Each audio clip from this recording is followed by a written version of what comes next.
The transport ship shuddered as it entered the atmosphere of Kepler 442b, its hull groaning under the stress of atmospheric entry. Dr. Elena Vasquez pressed her face against the small porthole, watching the alien landscape unfold below her like a twisted dream. 3 years. 3 long years since she had last seen this place, and the memories still made her stomach clench with a mixture of fear and anticipation. The planet's surface was a patchwork of crystalline formations and metallic valleys that stretched endlessly toward dual horizons where 2 suns hung like angry eyes in the crimson sky. She had spent 18 months here during the first contact mission, 18 months that had changed everything she thought she knew about life in the universe. Dr. Vasquez, we're approaching your coordinates. The pilot's voice crackled through the intercom, breaking her from her thoughts. Are you sure about this? The readings we're getting from that area are unusual. Elena pulled away from the window and checked her equipment one final time. The portable atmospheric processor hummed quietly in its case, and her modified environmental suit hung ready on its hook. Everything was exactly as she had left it in storage on the orbital station. Everything except her peace of mind. I'm sure, she replied, though her voice betrayed a tremor she hoped the pilot wouldn't notice. Set me down exactly where we discussed. The cave entrance should be visible from the air. The ship began its descent, and Elena could see the familiar rock formations that had once been her home away from home. The cave system she had discovered during her original mission had been unlike anything in the geological surveys. It wasn't just a natural formation carved by wind and time, but something that seemed almost purposeful in its design. The walls had been smooth as glass, and the deeper chambers had contained what could only be described as technology, though unlike anything human science had ever encountered. As the ship touched down with a gentle thud, Elena could see the cave entrance through the porthole. It looked exactly as she remembered it, a perfect oval opening in the cliff face that seemed to pulse with an inner darkness. But something was different. There was a faint glow emanating from within, a soft blue light that definitely hadn't been there before. I'll be back in 6 hours, she told the pilot as she sealed her helmet and activated her suit's life support systems. If you don't hear from me by then, follow the emergency protocols we discussed. The pilot, a grizzled veteran of dozens of planetary surveys, gave her a concerned look through the cockpit window. Doc, I've been doing this for 20 years, and I've never seen energy readings like the ones coming from that cave. Whatever's in there, it's active. Really active. Elena paused at the airlock, her hand hovering over the release mechanism. She thought about the reports that had brought her back here, the strange signals detected by long-range sensors, the unexplained gravitational anomalies that had started appearing in this sector exactly 1 year ago. The timing couldn't be coincidental. Something had awakened in her absence, something that had been waiting in the depths of the cave system she had called home for so many months. I know what I'm doing, she said, more to convince herself than the pilot. This is why I came back. The airlock cycled, and Elena stepped onto the alien surface. The gravity was lighter than Earth's, giving each step a bouncing quality that had taken her weeks to get used to during her first mission. The air was toxic to human lungs, a mixture of methane and sulfur compounds that would kill her in minutes without her suit. But she had always found the landscape hauntingly beautiful. She approached the cave entrance slowly, her scanner beeping softly as it registered the energy emanations from within. The readings were off the charts, far beyond anything she had recorded during her original survey. Whatever had happened here in her absence, it was big. The blue glow grew brighter as she reached the entrance, and she could see that it was coming from deep within the cave system, somewhere in the lower chambers where she had made her most significant discoveries. Her heart rate increased as she remembered what she had found there, what she had been forced to leave behind when the emergency evacuation order came through. Elena activated her helmet's recording systems and took her first step into the cave. The familiar smooth walls surrounded her like an embrace, and she couldn't help but smile despite her nervousness. This place had been her sanctuary during the darkest moments of the first mission, when the other team members had started disappearing and the rescue ships had been delayed by solar storms. As she moved deeper into the cave system, following the winding passages from memory, the blue glow grew stronger. Her scanner was going crazy now, detecting energy patterns that seemed to shift and change even as she watched. Whatever was generating this light, it was unlike anything in human scientific literature. She reached the first major chamber, a vast circular room with a domed ceiling that rose nearly 30 meters above her head. This was where she had first realized that the cave wasn't entirely natural. The walls here were covered in what she had initially thought were mineral formations, but which she had eventually recognized as some kind of dormant technology. Crystalline structures that formed complex geometric patterns, connected by hair-thin filaments of an unknown metallic substance that seemed to conduct energy with perfect efficiency. But now, 3 years later, the dormant technology was anything but dormant. The crystalline structures were pulsing with that same blue light, and the metallic filaments were humming with barely contained energy.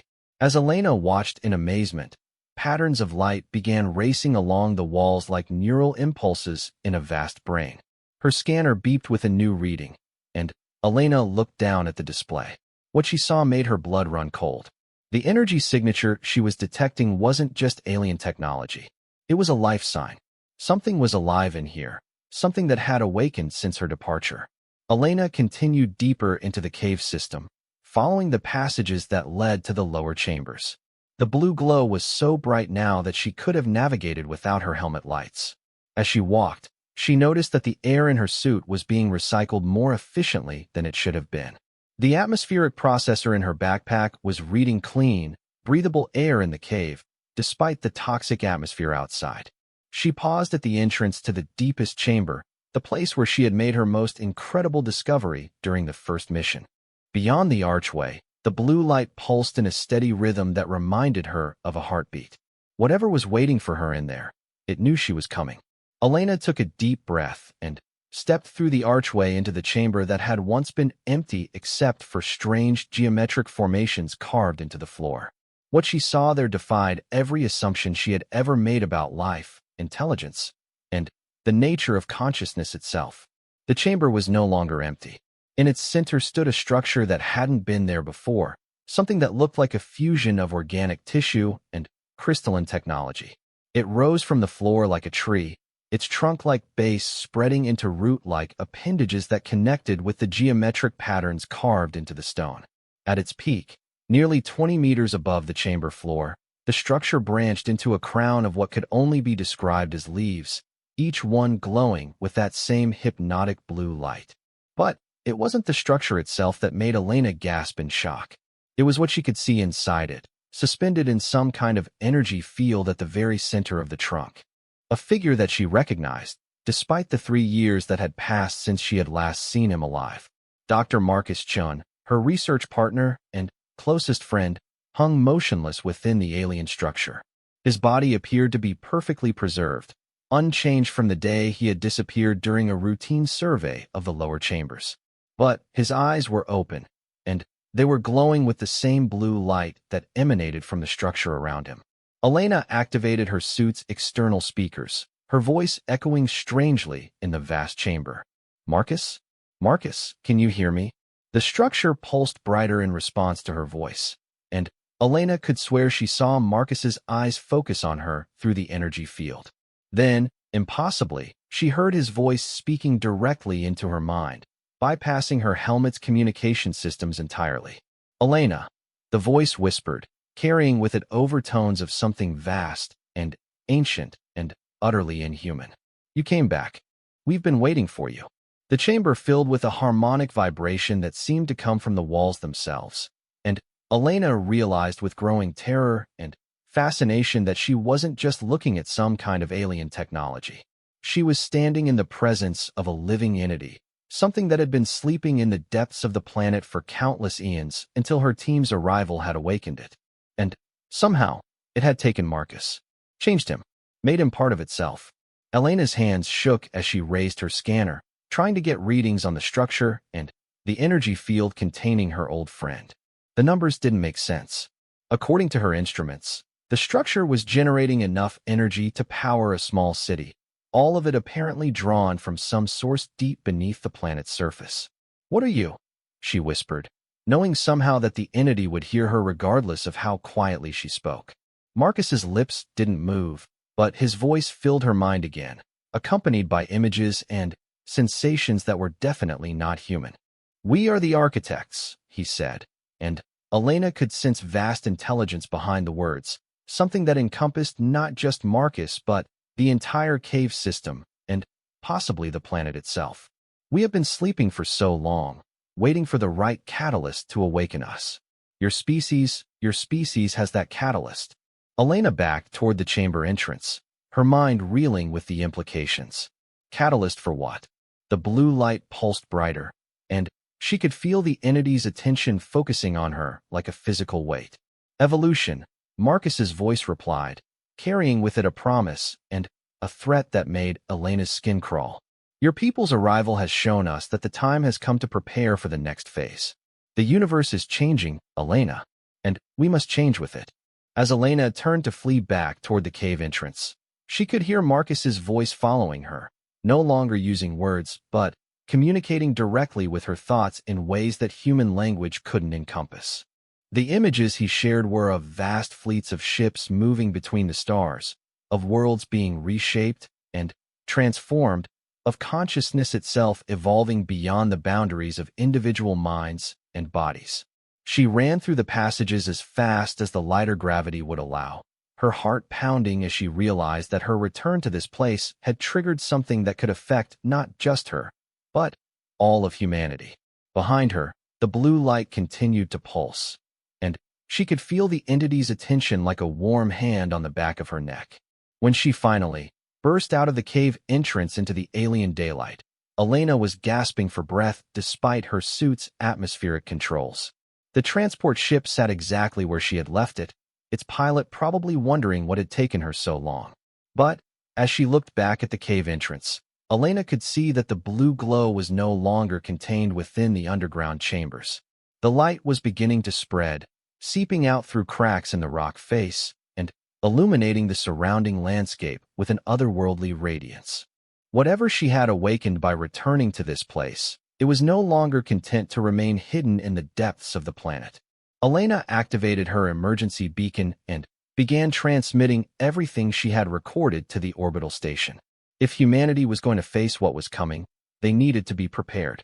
The architects were awakening, and they had plans for the human race that went far beyond anything she had imagined during her quiet months of research in the depths of their domain. The emergency council meeting aboard the orbital station felt like a tribunal. Elena sat at the center of a semicircle of officials, scientists, and military personnel, all staring at her with expressions ranging from skepticism to barely concealed panic. The holographic display behind her showed the readings from her encounter in the cave, energy signatures that made several of the physicists in the room shake their heads in disbelief. Admiral Sarah Chun, Marcus's sister and the commanding officer of the orbital defense platform, leaned forward in her chair.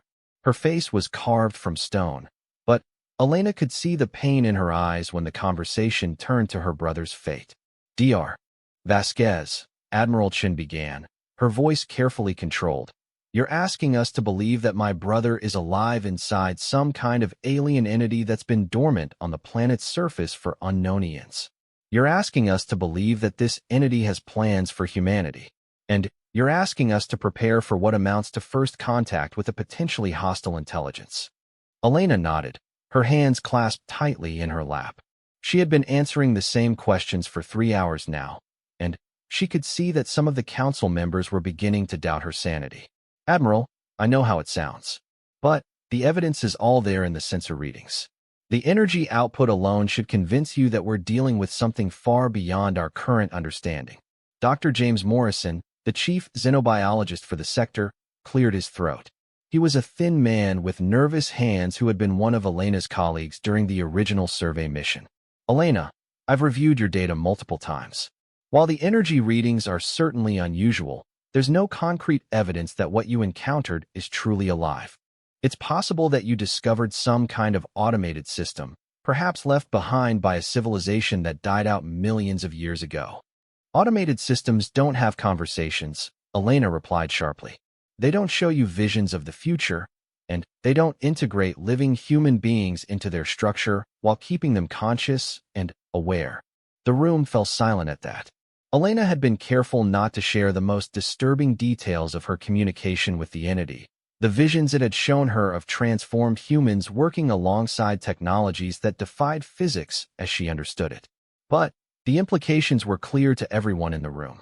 General Patricia Voss, the head of colonial security, stood up and began pacing behind her chair. She was a woman who had earned her rank fighting pirates and separatists in the outer systems, and her approach to problems tended toward the direct and violent. Even if we accept Dr. Vasquez's interpretation of events, she said, the question remains, what do we do about it? We have a potential alien intelligence on a planet that's already been designated for colonization. We have supply ships and survey teams scheduled to arrive in the next 6 months. We need to establish proper first contact protocols, Elena said immediately. The architects, that's what they call themselves, they're not hostile. They're curious about us, about our potential. If we approach this correctly, we might be looking at the greatest opportunity in human history. Admiral Chen's expression darkened. They have my brother, Dr. Vasquez. They're holding him inside some kind of structure against his will. From where I sit, that looks pretty hostile. Elena took a deep breath, knowing that her next words would be the most difficult ones she had ever spoken. Admiral, I don't think Marcus is being held against his will. I think he's been changed, transformed into something that's still him, but also something more. He seemed content, like he had found something he had been searching for his entire life. The silence that followed was deafening. Elena could see the anger building in Admiral Chen's eyes, and she braced herself for the explosion that was sure to follow. Content. Admiral Chen's voice was barely above a whisper, but it carried the weight of a thunderclap. My brother disappears for 3 years, and you come back telling me he's content to be part of some alien entity? That he's chosen to abandon his family, his career, his entire species for the sake of some cosmic evolution experiment. Sarah, General Voss said gently, let her finish. Elena looked around the room, meeting the eyes of each council member in turn. What I'm telling you is that we may be facing a choice. The architects have been waiting for a species like ours, a species with the right kind of consciousness and technological development to serve as partners in whatever they're planning. They could force that partnership, but they're offering it freely. Marcus wasn't taken. He was invited to join something larger than himself. Dr. Morrison laughed nervously. And what exactly are they planning, Elena? What do these architects want from us? Elena closed her eyes and tried to organize the flood of images and sensations that the entity had shared with her. They're preparing for something they call the convergence. From what I could understand, it's a galactic event that happens every few million years when the various intelligent species in the galaxy reach a critical mass of development. Some species transcend their physical limitations and become something new. Others stagnate and eventually fade away. And they think humans are ready for this transcendence? Admiral Chen asked, her voice dripping with skepticism. They think humans have the potential, Elena replied. But only if we're willing to work with them, to learn from them. The alternative is to face the convergence alone, unprepared, and likely fail the test. General Voss stopped pacing and turned to face Elena directly. What kind of test? Elena hesitated, remembering the visions of vast alien fleets and cosmic scale battles that had filled her mind during her encounter with the entity. I'm not entirely sure. The images I was shown were fragmentary, symbolic. But I got the impression that the convergence involves contact with other galactic civilizations, some of which view species like ours as threats to be eliminated rather than partners to be cultivated. The room erupted in whispered conversations as the council members absorbed the implications of Elena's words. Admiral Chen stood up abruptly, her chair scraping against the floor.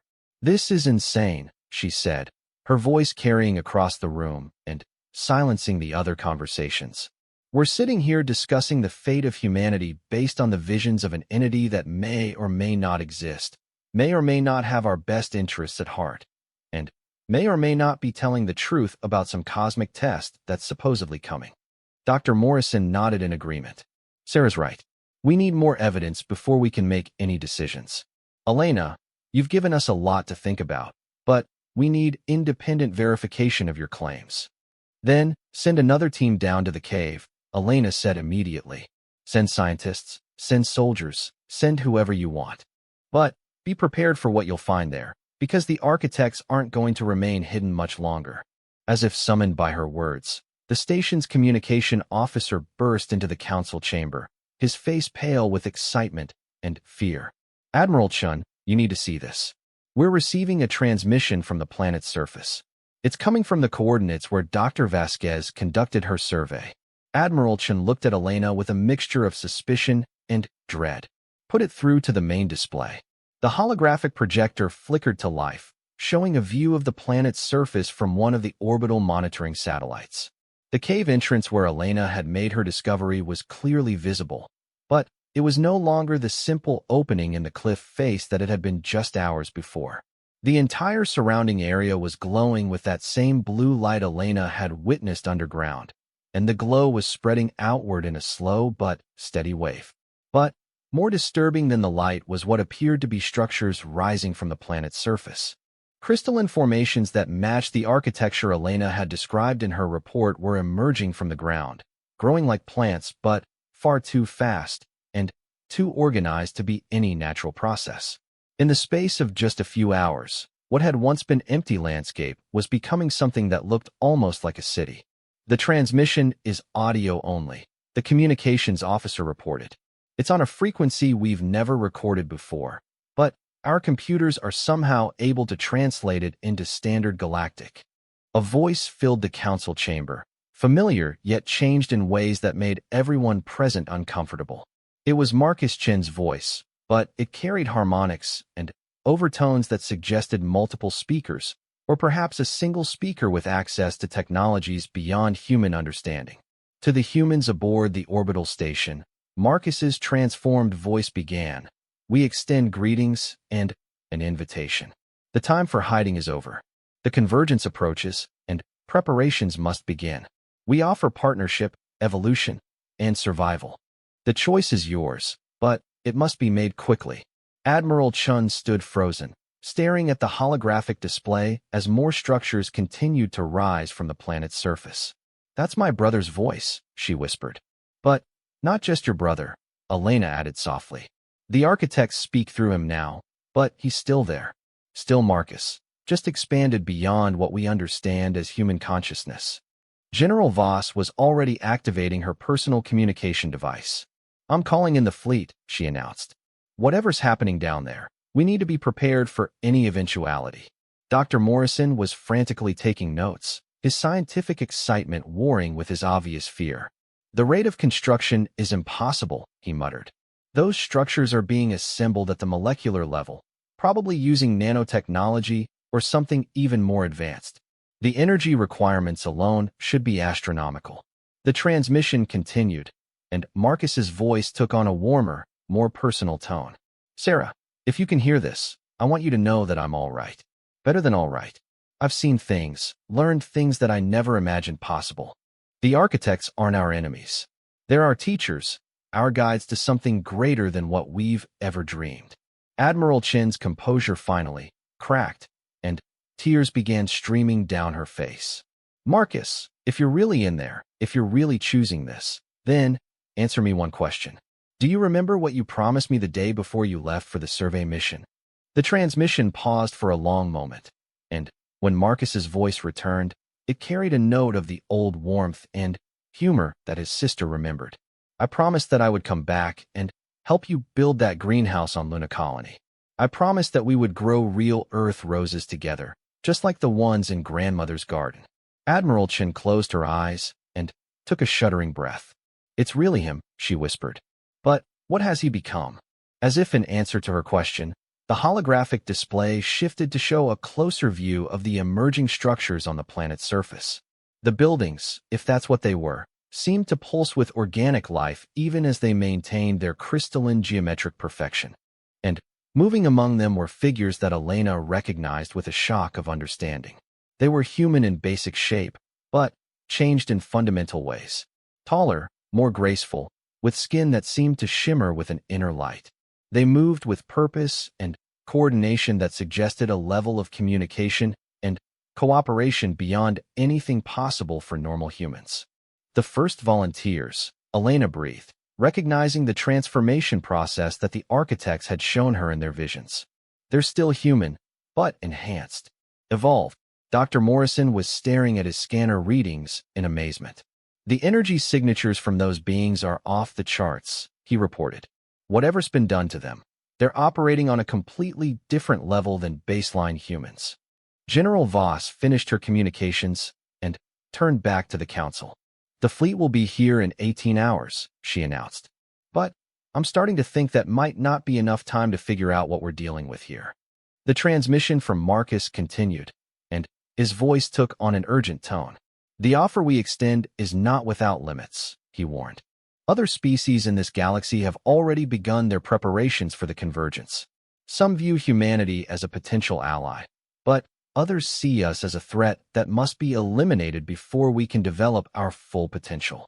A new voice joined Marcus's transmission, one that Elena didn't recognize. It was definitely human, but transformed in the same way as Marcus. This is Dr. Lisa Patel, the voice announced, and Elena gasped in recognition. Lisa had been part of the original survey team, one of the researchers who had disappeared during Elena's first mission to the planet. Lisa was reported dead, Admiral Chen said in shock. Her body was found in a crevice near the cave entrance. The body you found was a genetic duplicate, Lisa's transformed voice explained, somehow hearing Admiral Chen despite the fact that they weren't transmitting back to the planet. The architects created it to prevent your people from searching too extensively for the real survey team. We volunteered to undergo the transformation process, to become the bridge between our species and theirs. Elena felt a chill run down her spine as she realized the full implications of what she was hearing. How many of the missing researchers are down there? All of them, Marcus's voice replied. 12 members of the original survey team, plus 3 volunteers from the colony ships that attempted to make emergency landings during the solar storm crisis. We are the first humans to be welcomed into the Architect Collective, but we will not be the last. The holographic display shifted again, this time showing a view from space. Elena could see that the blue glow from the planet's surface was beginning to extend beyond the atmosphere, creating a visible aurora around the planet that hadn't been there before. Whatever the architects were doing, it was affecting the planet on a fundamental level. Admiral Chen, General Voss said quietly, I recommend we evacuate all non-essential personnel from the orbital station. If this situation continues to escalate, we need to be prepared for the possibility that the planet itself might become uninhabitable for normal humans. Admiral Chen looked around the council chamber at the faces of her advisors and scientists. Elena could see the weight of command settling on her shoulders as she realized that the decisions made in the next few hours could determine the future of human civilization. No, Admiral Chen said finally, her voice firm with resolve. We don't run. Not yet. If my brother and his team are really down there, if they've really chosen this transformation willingly, then we owe it to them to at least listen to what they have to say. Elena felt a surge of hope mixed with terror. Admiral, I request permission to return to the planet's surface. The architects have extended an invitation, and I think I might be the only person in a position to understand what they're really offering. Admiral Chen studied Elena's face for a long moment, searching for any sign of the madness or alien influence that she feared might be affecting her judgment. Dr. Vasquez, if I authorize this mission, you understand that you might not be coming back as the same person who goes down there? Elena nodded slowly. I understand, Admiral. But if we're going to make an informed decision about humanity's future, we need someone who can serve as a proper ambassador. Someone who can understand both sides of this equation. As the council chamber fell silent, the transmission from the planet's surface continued in the background, Marcus's transformed voice extending an invitation that could lead to either humanity's greatest triumph or its ultimate transformation into something unrecognizably alien. Elena's second descent to the planet's surface felt like stepping into a completely different world.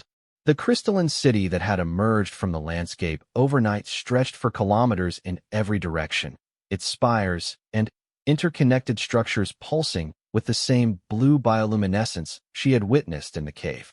But what struck her most was the sense of purposeful activity that filled the air, a harmonic vibration that seemed to resonate in her bones. As her transport ship touched down on a newly formed landing platform that appeared to be grown rather than built, Elena could see figures moving among the crystal structures. They walked with fluid grace, their enhanced forms barely recognizable as human despite their familiar basic shape. Each one seemed to glow with an inner light that matched the architectural elements around them. The pilot of her transport, a different officer than the one who had brought her down the first time, stared through the cockpit window in amazement. "Doc, those readings are incredible. The entire area is saturated with some kind of energy field that my instruments can't properly classify. Are you sure about this?" Elena checked her environmental suit one final time and activated her recording equipment. This time, she wasn't just documenting her discoveries for later analysis. She was serving as humanity's first official ambassador to an alien intelligence, and every word and action would be scrutinized by the council back on the orbital station. "I'm sure," she replied, though her heart was racing with anticipation and fear. "Maintain communications as long as possible, and, if something goes wrong, follow the extraction protocols we discussed." The airlock cycled, and Elena stepped onto the platform. Immediately, she noticed that her atmospheric readings had changed dramatically. The air outside her suit was not only breathable, but actually purer than anything she had ever recorded on the planet's surface. Whatever the architects were doing, they were terraforming the local environment as part of their expansion process. A figure approached from the nearest crystal structure, moving with the distinctive flowing gait of the transformed humans she had seen from orbit. As it drew closer, Elena could see that it was a woman, tall and graceful, with skin that seemed to shimmer with an opalescent sheen. Her features were definitely human, but refined and perfected in ways that suggested careful genetic optimization. "Dr. Vasquez," the figure said, her voice carrying the same harmonic overtones that Elena had heard from Marcus. "We are pleased that you accepted our invitation. I am Dr. Rachel Torres. We worked together during the original survey mission." Elena gasped in recognition. Rachel had been her closest colleague and friend during the 18 months they had spent mapping the planet's geology together. But the woman standing before her bore only a passing resemblance to the scientist she had known. This version of Rachel was taller, more elegant, and her eyes glowed with an inner light that spoke of enhanced perception and intelligence. "Rachel? Is it really you?" The transformed woman smiled, and for a moment Elena caught a glimpse of the old warmth and humor she remembered. "It's me, Elena. Still the same person who spent 3 months arguing with you about the mineral composition of the Northern Territories. But also something more than that person could ever have imagined becoming." Elena activated her suit's recording systems and began following Rachel deeper into the Crystal City. The structures around them were unlike anything in human architecture, seemingly grown from a single continuous material that shifted between transparency and opacity as they walked. The surfaces were covered in intricate patterns that reminded Elena of circuit boards, but far more complex and organic in their design. "What happened to you?" Elena asked as they walked. "The official records say you were killed in a cave-in during the 3rd month of the mission." Rachel's laugh had the same musical quality as her voice. "That was a necessary deception. The architects needed time to complete the initial transformation process without interference from the colonial administration. My apparent death, and the deaths of the others, bought us that time." They entered a vast circular plaza at the heart of the Crystal City, and Elena could see hundreds of the transformed humans moving about their daily activities. Some appeared to be tending to massive crystalline structures that looked like a fusion of technology and biology. Others were gathered in small groups, engaged in activities that Elena couldn't quite classify as either work or recreation. At the center of the plaza stood the tree-like structure Elena had seen in the cave, but it had grown enormously in the hours since her first encounter. It now rose nearly 100 meters into the sky, its crystalline branches spreading wide enough to shade the entire plaza, and, suspended within its trunk, clearly visible through the translucent material, were dozens of human figures in various stages of transformation. "The synthesis tree," Rachel explained, following Elena's gaze. "It's where the final stages of the integration process take place." Those people volunteered to join the collective consciousness, to become part of something larger than individual human awareness. Elena stared at the figures suspended within the structure, trying to process what she was seeing. Are they still conscious? Are they still themselves? They are more themselves than they have ever been. A familiar voice answered from behind her. Elena turned to see Marcus approaching, his transformation even more advanced than Rachel's. His skin had taken on an almost metallic sheen, and his eyes were pools of swirling blue energy that seemed to contain depths far beyond human comprehension.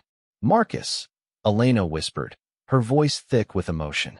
"Your sister is worried about you. The council is terrified about what's happening here." Marcus's expression softened slightly, and Elena caught a glimpse of the man she had worked alongside for 18 months. "I know, Elena. I can feel Sarah's distress through the collective awareness we share. But I need her to understand that this isn't a loss. It's an expansion. I'm still Marcus Chun, but I'm also part of something that encompasses the knowledge and experience of an entire galactic civilization." Rachel gestured for Elena to follow them toward one of the larger crystal structures at the edge of the plaza. "Come," she said. "The architects are eager to speak with you directly, to share with you the full scope of what they're offering humanity." As they walked, Elena noticed that the transformed humans they passed seemed to move with perfect coordination, as if they were all part of some vast choreographed dance. There was no apparent verbal communication between them, but their actions flowed together in ways that suggested a level of cooperation and shared purpose that went far beyond normal human social organization. "How many of you are there?" Elena asked. 15 humans have completed the full transformation process," Marcus replied. "But we are connected to approximately 40,000 architect entities spread throughout this star system and several neighboring ones. The collective consciousness we share encompasses millions of years of experience and scientific knowledge." They entered the crystal structure, and Elena found herself in what could only be described as a living library. The walls were covered with flowing patterns of light that seemed to contain vast amounts of information, and the air itself buzzed with data transmission that her enhanced recording equipment was barely able to track. At the center of the room stood a figure that was clearly not human, despite its bipedal shape. It was tall and graceful, with limbs that seemed to be constructed from the same crystalline material as the buildings around them. Its head was an elegant oval that contained what Elena assumed were sensory organs, though they bore no resemblance to human features. "This is Synthesis Prime," Rachel explained. "One of the original architects who first settled this planet over 2 million years ago. It has been waiting to meet you." The alien figure approached Elena with movements that seemed to flow like water despite the apparently solid nature of its crystalline body. When it spoke, the words formed directly in Elena's mind, accompanied by images and sensations that conveyed meaning far more efficiently than human language. "Dr. Elena Vasquez," the entity said, its mental voice carrying undertones of vast age and patience. "We have observed your species for the past several decades, studying your potential for integration into the galactic collective. You show promise, but also dangerous independence that could prove problematic during the coming convergence." Elena struggled to organize her thoughts in the face of the alien's mental presence. "What exactly is this convergence you keep mentioning? And why do humans need to be changed in order to participate in it?" The patterns of light on the walls around them shifted, and Elena found herself experiencing visions that seemed to bypass her optical nerves entirely. She saw vast fleets of starships moving between galaxies, civilizations that spanned entire stellar clusters, and entities of such vast intelligence that entire worlds served as their individual thoughts. "Every 3.7 million years," Synthesis Prime explained, "the various intelligent species in this galaxy reach a critical point in their development. Some transcend their biological limitations and join the galactic collective. Others remain bound to their original forms and are eventually absorbed or eliminated by more advanced species." The visions shifted to show Elena scenes of cosmic conflict, vast battles between fleets of ships that dwarfed anything in human imagination. But these weren't wars in the traditional sense. They were tests, challenges designed to determine which species had developed the necessary level of consciousness and cooperation to survive at the galactic level. The next convergence begins in approximately 18 of your years, Synthesis Prime continued. Species that have not achieved the necessary level of integration by that time will face elimination by those that view biological diversity as a threat to galactic stability. Elena felt a chill of fear run through her as she absorbed the implications of what she was being told. And you're saying that humans need to undergo this transformation process in order to survive? Marcus stepped forward, his transformed features expressing a mixture of his old human emotions and the vast alien perspective he had gained access to. Not all humans, Elena, but enough to preserve the essence of what makes our species unique while gaining access to the collective knowledge and capabilities necessary to survive the trials ahead. Rachel added her own perspective to the conversation. Think of it as evolution, Elena. Natural selection operating on a galactic scale. The species that adapt survive and prosper. Those that don't become extinct, not through malice, but through the simple mechanics of cosmic development. Elena looked around the room at the three beings who had once been her colleagues and friends, trying to reconcile their familiar voices and mannerisms with their obviously transformed nature. And what happens to the humans who don't volunteer for this transformation? What happens to the billions of people living on Earth and the colony worlds who might not want to become part of this collective consciousness? Synthesis Prime's mental voice took on a note of what Elena interpreted as compassion, though filtered through an intelligence so vast that human emotions were barely recognizable within it. They continue to live as they choose, on worlds set aside for biological preservation. But they cannot participate in galactic civilization, cannot access the technologies and knowledge that will become necessary for survival during the convergence trials. The alien entity moved closer to Elena, and she could feel its mental presence intensifying. We offer this opportunity to your species because we recognize potential in human consciousness that aligns with our own values.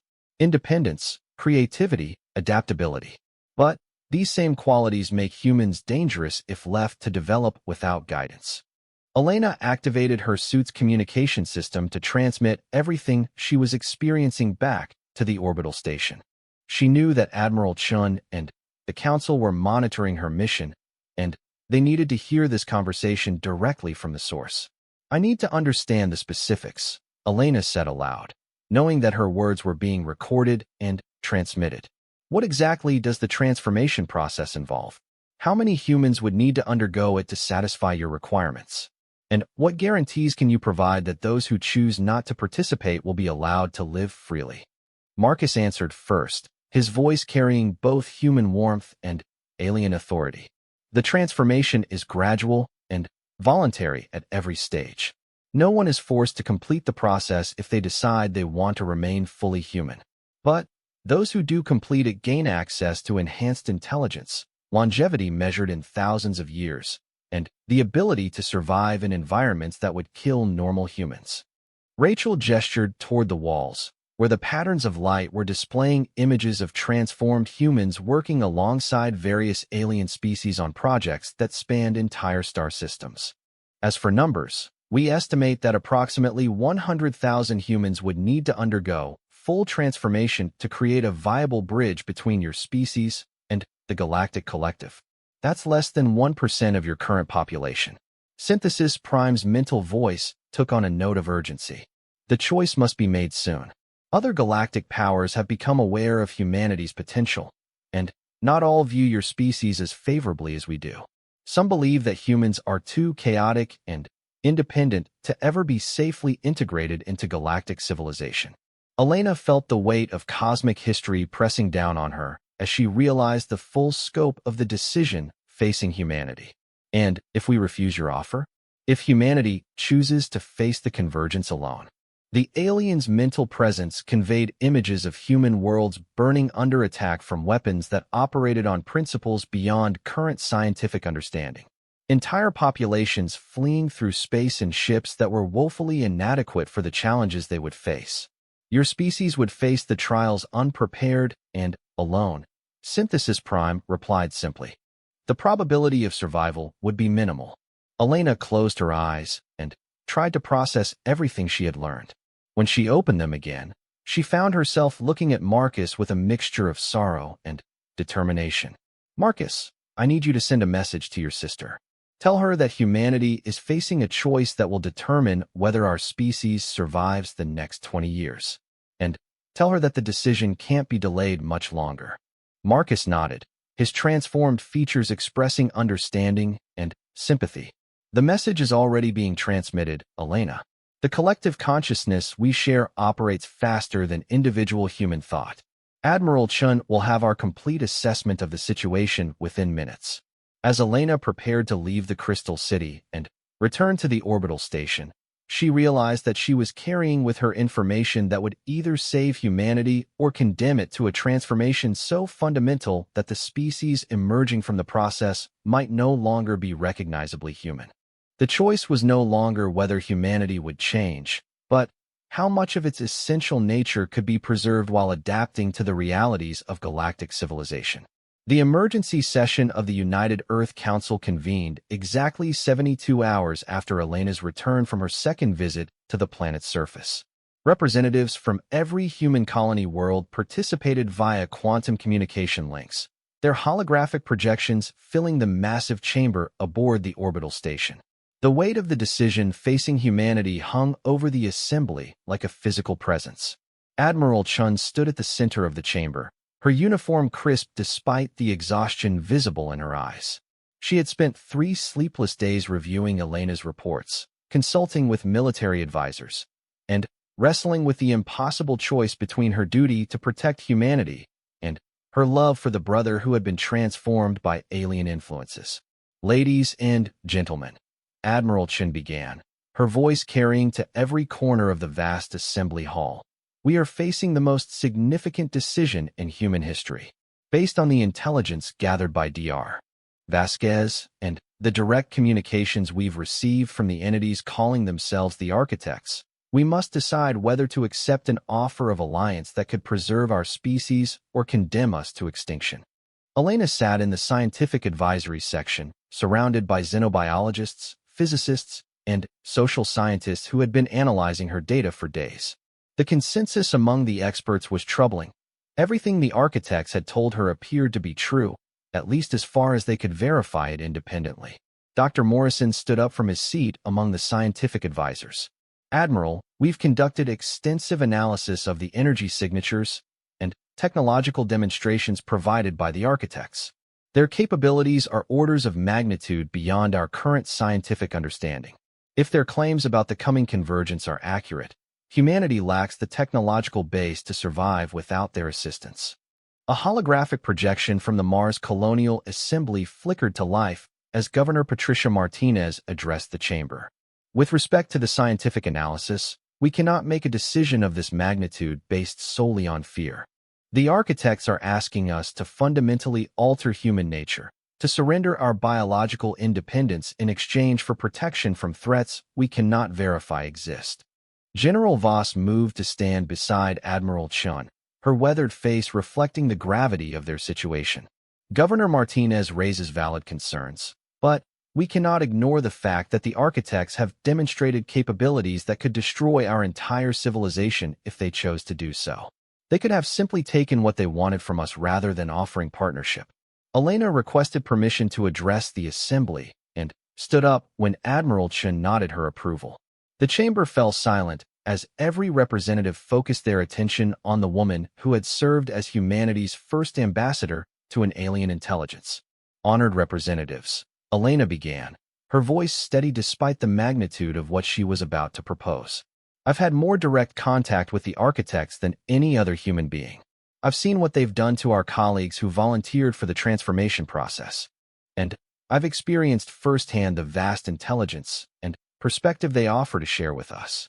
She activated a holographic display that showed the Crystal City as it appeared now, expanded far beyond its original boundaries and populated by hundreds of transformed humans working alongside alien entities on projects that spanned multiple disciplines. "The choice we're facing isn't really between remaining human and becoming something else," Elena continued. "It's between evolving with guidance and wisdom or facing extinction because we refuse to adapt to changing circumstances. The convergence isn't a distant theoretical threat.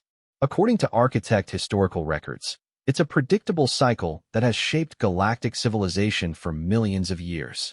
Counselor Zhang Wei from the Luna colony raised his hand to speak. Dr. Vasquez, you're asking us to trust the word of entities we've known about for less than a week.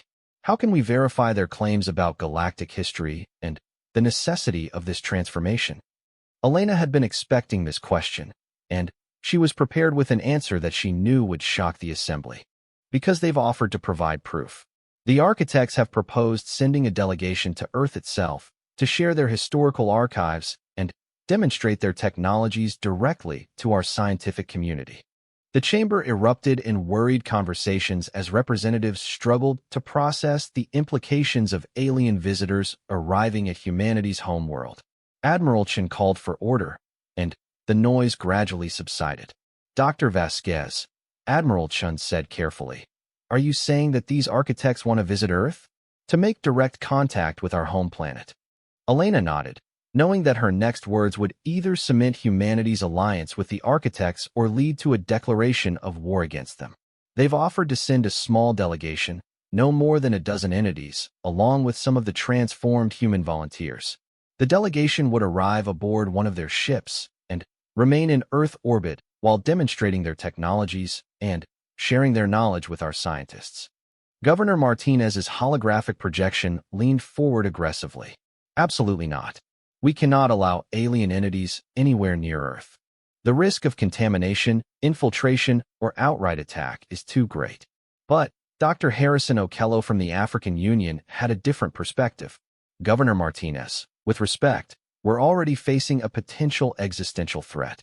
If the architects wanted to harm us, they could do so whether we invite them to Earth or not. At least this way, we have an opportunity to learn from them before making our final decision. Elena activated another holographic display, this one showing readings from the planetary transformation taking place on Kepler 442b. The architects have been completely transparent about their capabilities and intentions. They've shown us exactly what they can do, and they've never attempted to hide their power or deceive us about the scope of the changes they're proposing. Admiral Chen studied the data displays for several long moments before speaking. Dr. Vasquez, if we were to approve this delegation, what assurances could the architects provide about the safety of Earth and its population? They've offered to limit their ship to the outer system, beyond the orbit of Jupiter, Elena replied. The delegation itself would travel to Earth orbit aboard human vessels, and they would submit to any security measures we deem necessary. They understand our concerns about contamination and infiltration, and they're willing to work within our parameters. General Voss stepped forward to address the assembly directly. Ladies and gentlemen, I've spent my career preparing for threats to human civilization. I've fought pirates, terrorists, and separatist movements. But I've never faced anything like this. The architects represent either humanity's greatest opportunity or its greatest threat, and we cannot make an informed decision without more information. The debate continued for hours, with representatives from each colony world expressing their fears, hopes, and perspectives on the choice facing humanity. Some argued for immediate acceptance of the architect's offer, while others demanded that humanity face whatever challenges lay ahead without surrendering its biological independence.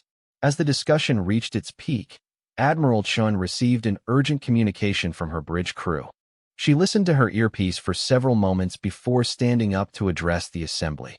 Ladies and gentlemen, I've just received word that long-range sensors have detected multiple alien vessels entering our star system. They are not architect ships. The chamber fell into stunned silence as the implications of this news sank in. Elena felt her heart rate spike as she realized that the theoretical threats the architects had warned about were becoming reality faster than anyone had anticipated. Elena activated her communication link to the planet's surface, sending an urgent message to Marcus and the Architect Collective. The response came back within seconds, transmitted directly into her mind with an urgency that made her gasp. The hegemony scouts have arrived. Marcus's transformed voice echoed in her thoughts, carrying with it overtones of alien concern and determination. The architect's worst fears are being realized. The galactic powers that view humanity as a threat have begun their preliminary evaluation. Elena stood up abruptly and addressed the assembly with desperation in her voice. The decision has been made for us. Unknown alien vessels are approaching our system, and, according to the architects, they represent factions that view humanity as a threat to be eliminated rather than a potential ally. Admiral Chun was already coordinating with her fleet commanders, but Elena could see the hopelessness in her expression. Humanity's military forces were designed to deal with human conflicts, not advanced alien technologies that operated on principles beyond current scientific understanding. Dr. Morrison activated his data analysis equipment and began tracking the approaching vessels. Admiral, the energy signatures from those ships are consistent with what the architects showed us about hostile alien factions. They're using propulsion systems that shouldn't be theoretically possible. Elena turned to address the assembly one final time. The architects have offered us a choice: accept their guidance and transformation willingly, or face the coming trials alone and unprepared. But now we have evidence that those trials are beginning whether we're ready or not. Governor Martinez's projection flickered with static as quantum communication links began experiencing interference from the approaching alien vessels. How long do we have before those ships reach Earth? Admiral Chen consulted with her navigation experts before providing an answer that sent chills through the entire assembly. Based on their current approach vector and apparent propulsion capabilities, approximately 6 days. Elena felt the weight of human civilization's future pressing down on her, as she made a decision that she hoped wouldn't damn her species to extinction or transformation beyond recognition. I'm returning to the planet's surface to formally accept the architect's offer of alliance. If humanity is going to survive the next week, we need their help. The vote was swift and decisive, driven by fear and the stark reality of alien vessels approaching humanity's home system. By a margin of 73%, the United Earth Council authorized Elena to negotiate humanity's entry into the Galactic Collective, with the understanding that the alternative might be the extinction of human civilization. As Elena prepared for her third journey to the planet's surface, she knew that she was about to set in motion changes that would transform not just individual humans, but the entire trajectory of the species. The question was no longer whether humanity would change, but whether anything recognizably human would survive the process. Admiral Chun took Elena aside as she prepared to depart for the planet's surface. Dr. Vasquez, if you're wrong about the architect's intentions, if this alliance leads to the enslavement or destruction of humanity, the responsibility will rest on your shoulders. Elena met Admiral Chen's gaze steadily. Admiral, if I'm right about the approaching alien threat, and if we don't accept the architect's offer of protection, there won't be a humanity left to enslave or transform. The choice isn't between freedom and servitude. It's between evolution and extinction. As Elena's transport ship departed for the planet's surface, carrying with it humanity's formal acceptance of an alliance that would forever change the nature of human civilization, the approaching alien vessels continued their relentless advance toward Earth. The transformation of Elena Vasquez began the moment she stepped into the synthesis chamber deep within the expanded Crystal City. Unlike the gradual process that Marcus and the others had undergone over weeks and months, Elena's integration with the Architect Collective needed to happen in hours. The approaching hegemony fleet had accelerated everything, turning what should have been a careful, deliberate process into a desperate race against extinction. Elena lay suspended within a cocoon of crystalline filaments that pulsed with the same blue bioluminescence she had first witnessed in the cave. But instead of the fear and uncertainty she had expected, she felt a profound sense of connection as her consciousness began to expand beyond the boundaries of her individual human awareness. The collective mind of the architects opened to her like a vast library containing the accumulated knowledge of millions of years of galactic civilization. Through the collective awareness, Elena could perceive the approaching hegemony fleet with a clarity that no human technology could match. 17 massive vessels, each one the size of a small asteroid, moved through space using propulsion systems that manipulated the fundamental forces of physics in ways that human science was only beginning to theorize about. But more terrifying than their technology was their purpose. The complete sterilization of the Sol system before humanity could develop into a galactic-level threat. Marcus appeared beside Elena's transformation chamber, his own crystalline features reflecting concern and determination. Through their shared connection to the Architect Collective, Elena could feel his thoughts and emotions as clearly as her own. He was afraid for humanity's future, but also filled with hope that the transformation process would preserve the essential qualities that made humans unique while giving them the tools they needed to survive. How long until they reach Earth? Elena asked, though her question was transmitted through the collective consciousness rather than spoken aloud. For days, Marcus replied, his response carrying with it detailed tactical assessments from the Architect Collective. But the hegemony fleet isn't just planning to attack. They're implementing a standard sterilization protocol designed to evaluate humanity's adaptive capabilities under extreme stress. Through the collective awareness, Elena experienced visions of previous convergence events, civilizations that had faced similar trials over the past several million years. Some had successfully adapted and earned their place in galactic society. Others had failed the tests and been eliminated, not out of malice, but as part of the natural selection process that shaped the development of galactic civilization. What kind of tests? Elena asked, though she was already beginning to understand as her consciousness expanded to encompass architect historical records. Synthesis Prime's vast intelligence touched Elena's awareness, communicating through direct mental contact that bypassed the limitations of language entirely. The test would be designed to evaluate humanity's capacity for cooperation, adaptability, and technological innovation under extreme pressure. The hegemony would present challenges that could only be overcome through the kind of integrated collective consciousness that the architects represented. Elena felt her physical body changing as the transformation process accelerated. Her muscle tissue was being reinforced with crystalline structures that would allow her to survive in environments that would kill normal humans. Her nervous system was being enhanced with biotechnological interfaces that would let her directly control architect technologies through thought alone. Most importantly, her consciousness was being expanded to encompass multiple levels of awareness simultaneously. But even as she underwent these changes, Elena remained fundamentally herself. Her memories, her personality, her emotional connections to other humans, all of these remained intact. The transformation was additive rather than subtractive, expanding her capabilities without erasing her essential humanity. Through the collective awareness, Elena could perceive the activities taking place throughout the Crystal City as hundreds of transformed humans worked alongside architect entities to prepare humanity's defense. The technologies they were assembling operated on principles that human science wouldn't discover for centuries without architect assistance. But Elena found herself understanding them instinctively through her enhanced consciousness. Elena, Rachel's voice reached her through the collective link, carrying with it warm familiarity mixed with alien perspective. The transformation is almost complete. Are you ready to help us save our species? Elena felt herself becoming something more than human while remaining recognizably Elena Vasquez. Her consciousness now encompassed not just her own memories and experiences, but access to the vast knowledge base of the Architect Collective.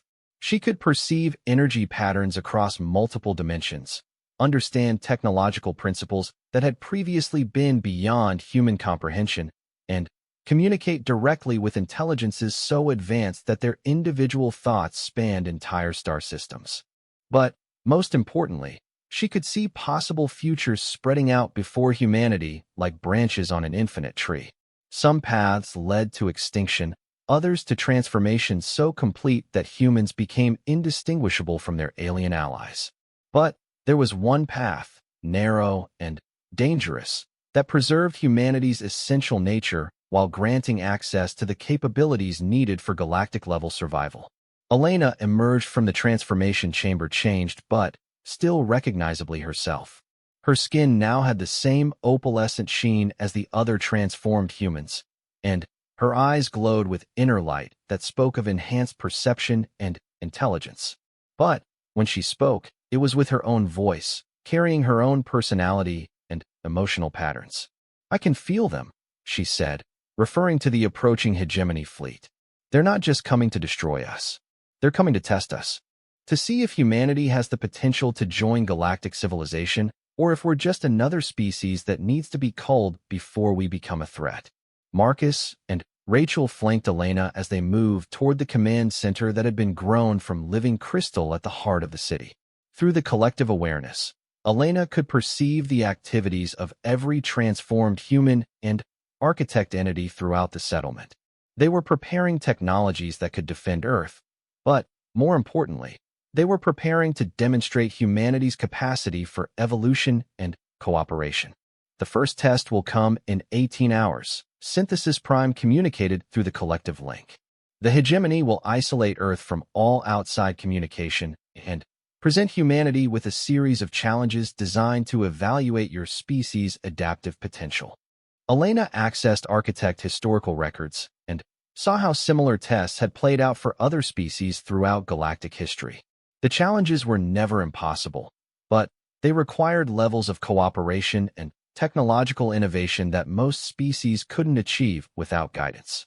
Humanity would have approximately 72 hours to prove that they could work together effectively enough to survive at the galactic level. What about the humans who haven't undergone transformation? Elena asked, thinking of Admiral Chun and the billions of people throughout the Sol system who were still completely human. How will they participate in these tests? The answer came through the collective awareness in the form of detailed plans that the architects had been developing since first contact with humanity. The transformed humans would serve as bridges, using their enhanced capabilities to provide guidance and support to normal humans without directly controlling their actions. It would be a partnership that preserved human autonomy while providing access to the technologies and knowledge needed for survival. Elena felt a communication link opening between her consciousness and the orbital station where Admiral Chun was coordinating humanity's defense. The sensation was unlike anything from her previous human experience, a direct mind-to-mind connection that transcended the limitations of radio communication. Sarah, Elena transmitted, using Marcus's emotional connection to his sister as a carrier wave for her message. This is Elena. I've completed the transformation process. I'm still me, but I'm also something more. And I need you to trust me for the next 3 days if humanity is going to survive this test. Admiral Chin's response came back filled with a mixture of relief, fear, and determination. Elena, we're detecting massive energy buildups throughout the system. Are those the tests you warned us about?